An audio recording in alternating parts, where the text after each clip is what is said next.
I smoothed the folds of my emerald green silk dress as I stepped into the glittering ballroom of the Manhattan Grand Hotel. The air buzzed with champagne glasses clinking and hushed conversations about who wore what, who was dating whom, and which Wall Street titan had just filed for divorce. It wasn't exactly my scene. These high society events always felt more like a performance than genuine human connection, but Jonathan insisted I attend. "Mom, it'll mean a lot to Victoria," he'd said when asking me to come. And so here I was, standing awkwardly near the hors d'oeuvre table while strangers in tailored suits and gowns pretended not to stare at me. Victoria, my daughter-in-law, floated toward me like a queen surveying her court. Her sequined gown shimmered under the chandeliers, and her smile was dazzling enough to blind anyone foolish enough to look directly at it. She leaned in, kissed my cheek, a gesture that barely grazed my skin, and whispered loudly enough for nearby guests to hear, "You know, Margaret, you really should consider refreshing your wardrobe. This vintage look is charming but perhaps not quite au courant."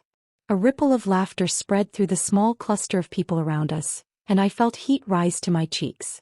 My hands clenched around my clutch, but before I could respond, I caught sight of Alexander Hartley, my lawyer, giving me an encouraging nod from across the room. I took a deep breath and smiled sweetly at Victoria. "Oh, darling," I said loud enough for everyone to hear, "don't worry, I brought someone tonight who can help ensure we're all on the same page regarding what's truly current." Then I turned slightly and added, "Alexander? Would you care to join us?" The moment Alexander stepped forward, Victoria's perfectly sculpted eyebrows shot up in confusion. "You're +1, she asked, her tone dripping with disbelief. "You brought your lawyer to a charity gala?" I chuckled softly, letting the tension hang in the air like smoke from one of those expensive cigars the men were puffing outside. "Well, dear," I replied coolly, "when certain matters require attention, it's best to be prepared." Her face paled ever so slightly, though she quickly masked it with another brittle smile. But I knew she understood the subtext. I wasn't here just to sip overpriced champagne and listen to mediocre string quartets. Later that evening, after excusing myself from Victoria's increasingly strained attempts to steer the conversation away from anything remotely uncomfortable, I found myself reflecting on how things had escalated so quickly. You see, this wasn't the first time Victoria had tried to undermine me. Over the past few months, she'd been dropping hints to Jonathan about my supposed inability to manage my finances, or worse, my mental state. At first, I dismissed it as harmless gossip, but then I started noticing subtle changes in Jonathan's behavior. He began questioning whether I needed help managing my estate, even suggesting I move closer to them so they could keep an eye on me. That's when I hired Alexander. Not because I trusted Victoria's accusations, but because I wanted to protect myself from whatever game she was playing. As I sipped my wine and watched her flit between cliques of socialites, I couldn't help but feel a twinge of satisfaction knowing I held the upper hand tonight. By the time dessert was served, I had already planted several seeds of doubt among the other guests. During casual conversations, I casually mentioned Victoria's fascinating approach to family dynamics, carefully phrasing my words to imply there was more beneath the surface without outright accusing her of anything. "She's very ambitious," I told one group of women during a lull in the music. "Sometimes ambition can cloud judgment, don't you think?" Their polite nods turned into curious glances directed at Victoria, who seemed oblivious to the growing unease around her. Victoria, however, wasn't entirely clueless. I noticed her watching me closely, her eyes narrowing whenever I spoke to someone new. She hovered nearby, trying to insert herself into conversations to redirect attention back to her own accomplishments. But the damage was done. By the end of the night, whispers had begun circulating about Victoria's motives, and not just regarding me. One woman confided in me later that Victoria had once bragged about manipulating her husband's will to secure a larger inheritance. Whether or not it was true didn't matter. Perception is everything in circles like these. And by the time the clock struck midnight, I could see the cracks forming in Victoria's carefully constructed facade. The next morning, Jonathan called me, his voice tense and guarded. "Mom, is it true?" he asked bluntly. "Is it true that you're planning to cut Victoria out of your will?" His question caught me off guard, though perhaps it shouldn't have. Of course Victoria would twist my actions last night into something sinister. I sighed heavily, rubbing my temples as I sank into my favorite armchair. "Jonathan," I said firmly, "you know me better than that. Do you honestly believe I'd do something so cruel without discussing it with you first? There was a long pause on the other end of the line, and I could almost hear the gears turning in his head as he weighed my words against Victoria's. I don't know what to believe anymore, he admitted finally, his voice tinged with frustration. Victoria says you've been acting strangely lately, hiring lawyers, making cryptic comments at the gala. She's worried about you, Mom. My heart sank at the naivety in his tone. Worried about me? Or worried about losing access to my money? I bit back a sharp retort and instead said gently, Jonathan, I love you and I trust you to make your own decisions. But right now I need you to trust me too. All I'll say is this. Sometimes protecting yourself means taking precautions, even if they seem extreme to others. He didn't respond immediately, and when he finally did, his voice was heavy with uncertainty. Hey Mom. Just promise me you'll tell me if something's wrong. If I thought Victoria would retreat after the gala, I was sorely mistaken. Within days, rumors began swirling about my supposed decline in mental health. Friends I hadn't spoken to in years suddenly reached out, feigning concern while subtly probing for details. Margaret, are you feeling all right? One acquaintance asked over coffee. Victoria mentioned you've been having trouble remembering things. I smiled tightly, refusing to engage. Let them speculate, I knew the truth. What surprised me though was how far Victoria was willing to go to discredit me. She even went so far as to forge emails allegedly sent by me, claiming I intended to disinherit Jonathan entirely unless he sided with her. When Alexander presented me with copies of these falsified documents, I felt a surge of anger unlike anything I'd experienced in years. How dare she stoop so low? Forging my signature, manipulating my son, tarnishing my reputation. It was despicable. Yet as furious as I was, I also felt a strange sense of clarity. This wasn't just about money or status anymore. It was about integrity, respect, and proving that no one could trample on my dignity without facing consequences. With Alexander's guidance, I filed a defamation lawsuit against Victoria, ensuring every piece of evidence was meticulously documented. If she wanted a fight, she was going to get one. The defamation lawsuit was filed quietly, but I knew it wouldn't stay under wraps for long. Still, I decided to make my next move in a way that would leave no room for misinterpretation. At Jonathan's law office, a neutral ground where we'd agreed to discuss family matters, I stood before him and Victoria, my hands steady as I placed a thick folder on the table. Inside were copies of my newly revised will, drafted with Alexander's expertise, complete with clauses designed to protect my assets from anyone attempting to exploit my trust. I wanted you both to hear this directly from me, I began, my voice calm but firm. These documents ensure that my estate will be managed responsibly, regardless of external pressures. If anyone tries to manipulate or defraud me in the future, these safeguards will prevent them from succeeding. Victoria's face turned pale, then flushed red with indignation. Are you accusing me of something? She snapped, her voice trembling with barely contained rage. Because if you are, you're making a huge mistake. Jonathan looked between us, his expression torn between disbelief and betrayal. Mom, is this really necessary? He asked weakly. I met his gaze squarely. Yes, Jonathan. It is. Within hours of our meeting, Victoria launched a counterattack that caught even me off guard. She didn't just deny my accusations, she weaponized them against me. By the end of the day, whispers had spread across our social circle about my supposed erratic behavior. Friends who once greeted me warmly now avoided eye contact, their awkward silences speaking volumes. One particularly brazen acquaintance cornered me at a luncheon, her tone dripping with faux concern. Margaret, I heard you've been struggling lately. Are you sure you're okay? Maybe it's time to step back from managing your affairs. Her words stung not because they were true but because they revealed how easily people could turn on someone they barely knew. What hurt most, though, was seeing the doubt in Jonathan's eyes when he visited me later that week. He sat across from me in my living room, fidgeting with the hem of his shirt. Mom, people are saying things, he admitted hesitantly. They're saying you've been acting paranoid, that you're isolating yourself. Is any of it true? His question cut deeper than I cared to admit. I wanted to scream, to shake him until he saw through Victoria's lies, but instead I took a deep breath and showed him the evidence Alexander had gathered. The forged emails, the altered bank statements, the trail of deceit leading straight back to Victoria. Jonathan, I said softly, If paranoia means protecting myself from being taken advantage of, then yes, I suppose I am paranoid. But tell me, does that sound like the act of a woman losing her mind, or a woman fighting to keep it? It wasn't easy proving Victoria's involvement in the forgery scheme, but Alexander was relentless.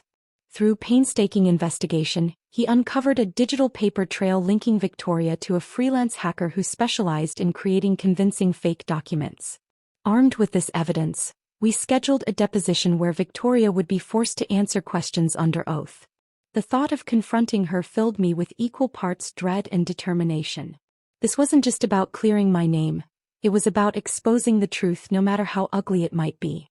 On the day of the deposition, Victoria arrived dressed impeccably, her composure seemingly unshaken. But as Alexander began questioning her, cracks began to show. When confronted with the hacker's testimony and the metadata linking her laptop to the forged files, her facade crumbled. "You can't prove anything," she cried, slamming her fists on the table. "This is all some elaborate scheme to ruin me." The judge presiding over the case raised an eyebrow, clearly unimpressed by her theatrics. By the time the session ended, it was clear that Victoria's credibility was in tatters, and mine was stronger than ever. That night, Jonathan came to see me without warning. His eyes were bloodshot, his tie askew, and his shoulders slumped as if carrying an unbearable weight. Without a word, he handed me a USB drive and collapsed onto my couch. "I found this on Victoria's computer," he muttered, his voice hollow. "She left it unlocked when she stormed out after the deposition." Curious, I plugged the drive into my laptop and opened the files. What I saw made my stomach churn. Spreadsheets detailing every cent she'd manipulated from family accounts, private messages gloating about her plans to seize control of my estate, and even drafts of false medical reports claiming I suffered from dementia. For a long moment, neither of us spoke. Finally, Jonathan broke the silence, his voice trembling with anger and shame. "How could I have been so blind?" he whispered. "She played me, Mom. She played all of us." I sat beside him, placing a hand on his shoulder. "You weren't blind, Jonathan," I said gently. "You trusted her. There's a difference." He nodded slowly, tears welling in his eyes. "I'm so sorry, Mom. For everything." In that moment, I realized that while justice mattered, healing our fractured relationship mattered more. We spent the rest of the evening talking, really talking, for the first time in years. Victoria's final attempt to save herself came during a heated confrontation at Jonathan's office days later. She barged in unannounced, her usual poise replaced by raw desperation. "You think you've won?" she spat, pacing the room like a caged animal. "You think ruining my life makes you better than me? Newsflash, Margaret, you're nothing without your money. Everyone knows it." Her words stung, but I refused to let her see my pain. Instead, I stood tall, meeting her venomous glare with unwavering resolve. "No, Victoria," I replied evenly. "I'm still standing because I value integrity over greed. And unlike you, I don't need to tear others down to feel important." Her response was a torrent of insults and threats, each one more unhinged than the last. But as she raged, I noticed something telling. Beneath her fury lay fear. Fear of losing everything she'd worked so hard to gain. When she finally ran out of steam, sagging against the wall in defeat, I felt no satisfaction, only sadness. This wasn't the woman Jonathan had fallen in love with. This was a shadow of her former self, consumed by ambition and insecurity. As she stormed out, slamming the door behind her, I couldn't help but wonder if there was still hope for redemption, even for someone like Victoria. The defamation lawsuit concluded with a resounding victory in my favor. Victoria was ordered to pay substantial damages she couldn't possibly afford, given the financial mismanagement she'd indulged in during her marriage to Jonathan. The court also issued a restraining order, forbidding her from contacting me or attempting to interfere in my affairs again. As I sat in the courtroom listening to the judge deliver the final verdict, I felt a strange mix of emotions. Relief, yes, but also an emptiness that no amount of legal vindication could fill. Afterward, as reporters swarmed outside the courthouse, eager for sound bites about the high society scandal, I slipped away unnoticed.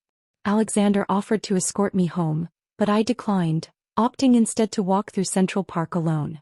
The crisp autumn air carried the scent of fallen leaves, and the golden sunlight filtering through the trees seemed almost surreal after the storm I'd weathered. Yet, despite the quiet beauty surrounding me, my thoughts kept returning to Victoria. Where would she go now? What would become of her?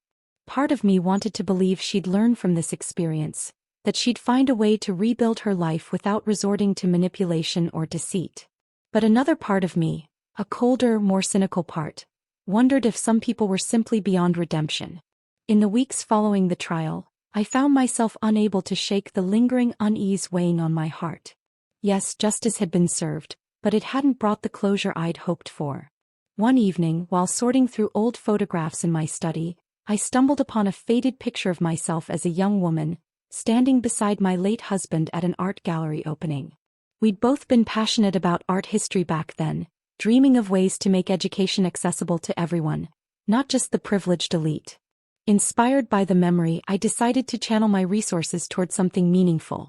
I met with Alexander to discuss setting up a scholarship fund for underprivileged students pursuing degrees in art history.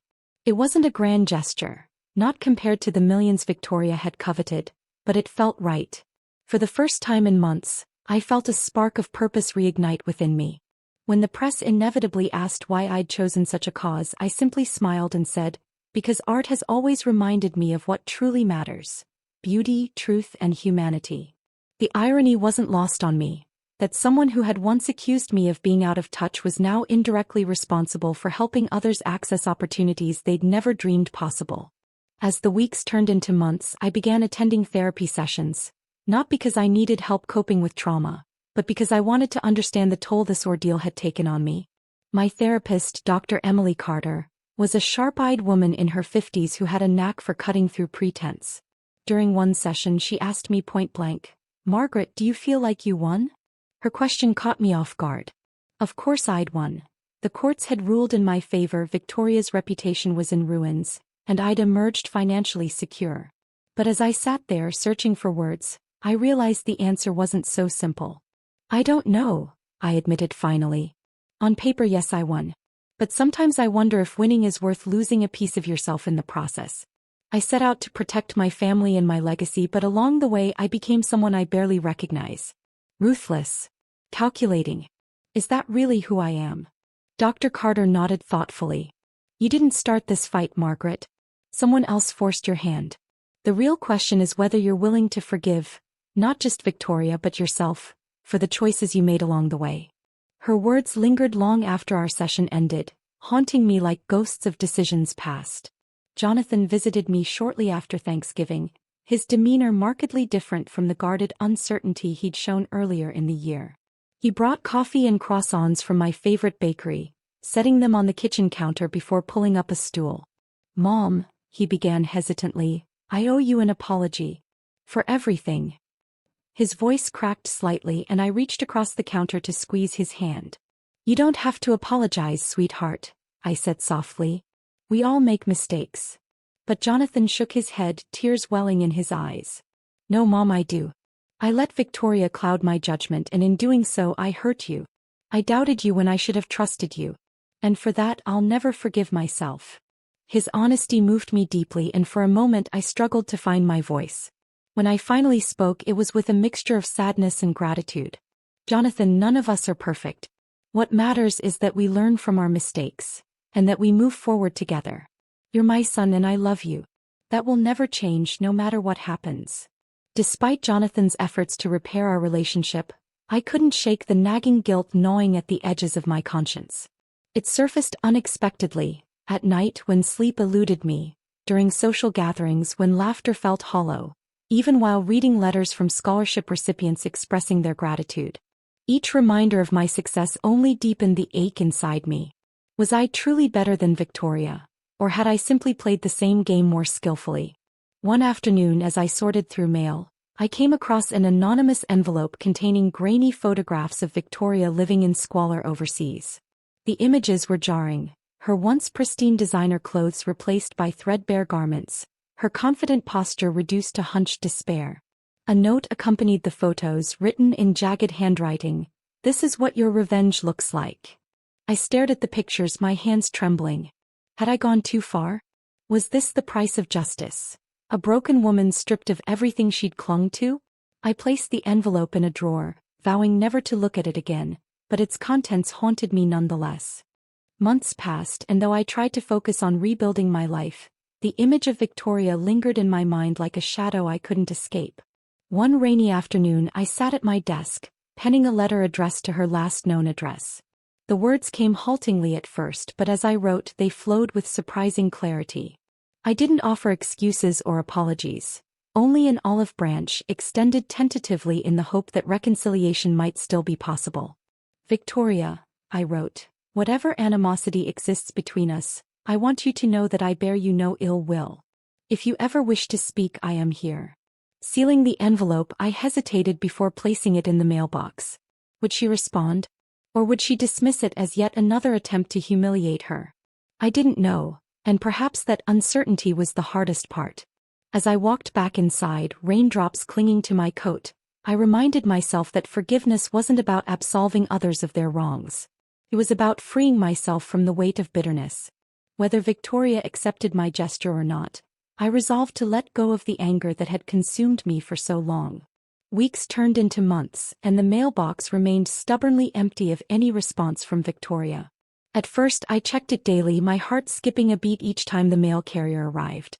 But as the days stretched on without so much as a return address, I began to accept the likelihood that my letter had gone unanswered, or worse, unread.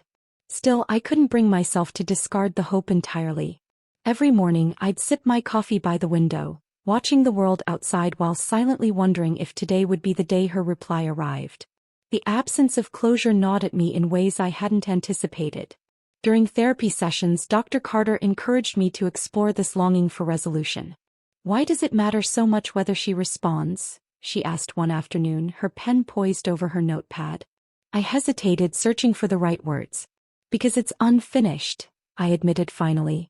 "I need to know that she understands, not just what she did wrong but why I fought back. Without that understanding, it feels like none of it mattered."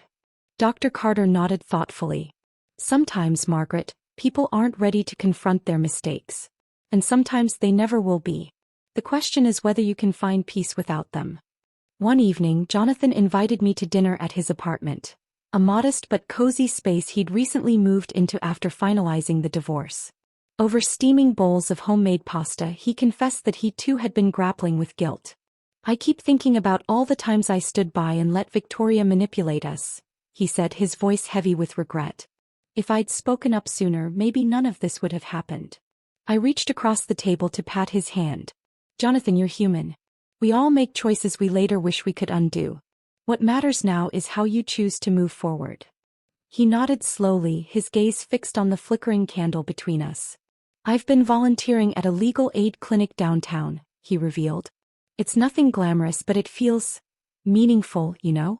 Like I'm using my skills to help people who really need it." His confession warmed my heart.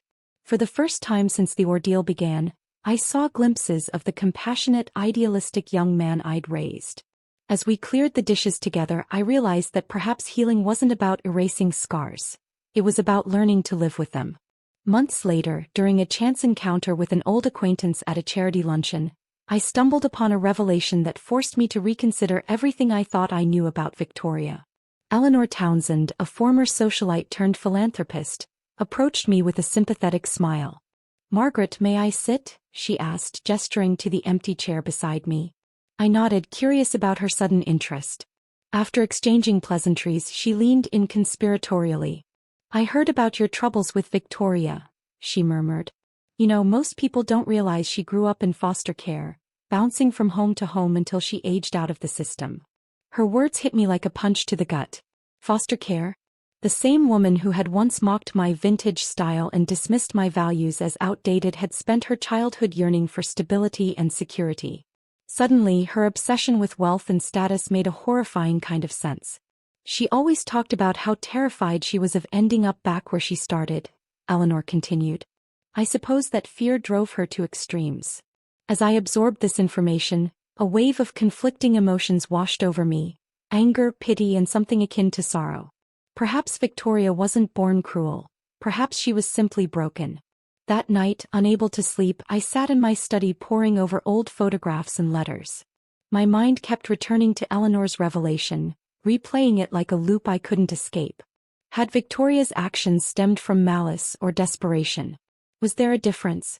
The more I reflected, the more I realized that reducing her to a caricature of greed and manipulation wasn't fair. Not to her and not to myself. If I truly believed in forgiveness, then I needed to extend it even to those who didn't deserve it. The next morning I called Alexander to discuss setting aside a portion of the scholarship fund specifically for women transitioning out of foster care. It's not charity, I explained firmly. It's opportunity. Something she never had. Alexander raised an eyebrow but nodded approvingly. An interesting choice, Margaret, he said. But a noble one. As I hung up the phone, I felt a flicker of peace. A small but significant step toward letting go of the bitterness that had consumed me for so long. Determined to close the chapter once and for all, I decided to visit Victoria's last known address. A cramped studio apartment in Brooklyn that bore little resemblance to the opulent penthouse she'd once shared with Jonathan. Standing outside the building, I hesitated, clutching the envelope containing my second letter. Would she slam the door in my face? Or worse, refuse to acknowledge me altogether? Taking a deep breath, I climbed the stairs and knocked softly. When the door opened, I barely recognized the woman standing before me. Gone was the polished socialite. In her place was someone fragile, hollow-eyed, and visibly startled by my presence. "Margaret," she whispered, her voice hoarse with disbelief. I held out the envelope, my hands trembling slightly. "This is for you," I said quietly. "No strings attached. Just read it when you're ready." Her eyes filled with tears as she accepted the letter, though she said nothing. As I turned to leave, I allowed myself one last glance over my shoulder. Whether she chose to respond or not, I knew I'd done everything I could to bridge the gap between us. In the months that followed my visit to Victoria's apartment, I found myself drawn to an unexpected project: writing a memoir. It wasn't something I'd ever considered before. Putting my life on display for public consumption felt too vulnerable, too raw. But the events of the past year had left me with so much to process. Each night I sat at my desk with a glass of wine and a blank notebook, pouring out memories, reflections, and lessons learned. The act of writing became cathartic, like unraveling tangled threads until they formed a coherent pattern. The memoir wasn't intended as a triumphalist tale of revenge or vindication. Instead, it was a deeply personal exploration of family, forgiveness, and the complexities of human nature.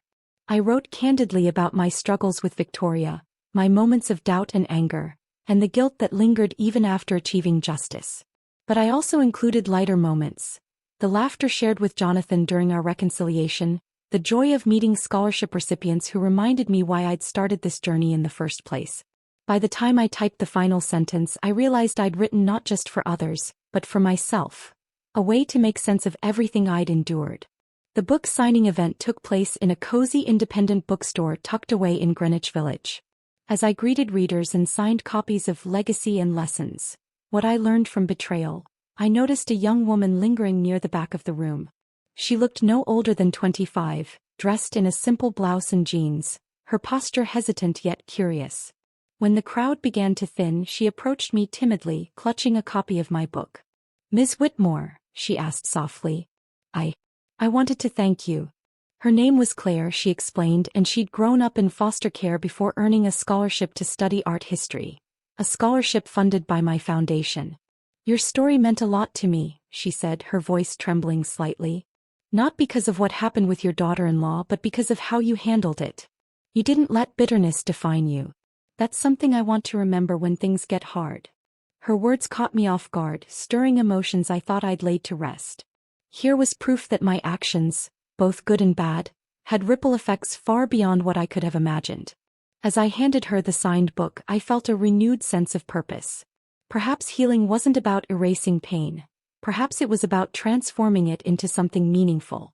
Before leaving, Claire pressed a small folded note into my hand. "For you," she said with a shy smile. Inside was a single line: "Thank you for believing in people like me." Weeks later, as autumn gave way to winter, I received another anonymous envelope in the mail. This one contained no photographs, only a brief handwritten note. "I read your book. Thank you for understanding." There was no signature, but I knew instinctively who it was from. 4 days afterward, I carried the note with me, rereading it whenever doubts crept in. Did it mean Victoria had forgiven me? Or merely acknowledged my attempt at reconciliation? I would never know for certain, and perhaps that uncertainty was fitting. On Christmas Eve, I stood alone on the balcony of my Manhattan apartment, watching snowflakes drift lazily through the city lights. My relationship with Jonathan was stronger than ever, and I'd found solace in giving back to those less fortunate. Yet despite these blessings, I couldn't shake the feeling that some wounds never fully heal. They simply fade into scars that remind us of where we've been.